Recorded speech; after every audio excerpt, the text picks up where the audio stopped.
کہ اس غلامی سے موت بہتر ہے. یہ کوئی زندگی نہیں ہے، غلاموں کی کوئی زندگی نہیں ہے. صرف پرواز آزاد لوگوں کی ہے. اقبال کا شاہین صرف آزاد ہو کے تو اوپر جا سکتا ہے.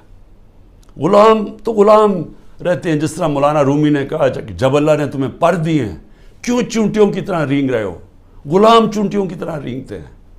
تو سب آپ ذہن بنا لیں کہ یہ خوف جو پھیلایا گیا ہے، اور قرآن کی آیت ہے کہ جو لوگ ایمان لے آئے اللہ ان کے خوف دور کر دیتا ہے. یہ ایمان والے لوگوں کو میں کہہ رہا ہوں کہ یہ بالکل آپ نے گھبرانا نہیں ہے. آپ نے کھڑے ہونا ہے. پرامن احتجاج آپ کا حق ہے. جس طرف یہ ملک کو لے کے جا رہے ہیں، جو یہ ملک کو تباہی کی طرف لے کے جا رہے ہیں، ان کو کوئی فکر نہیں ہے ملک کی.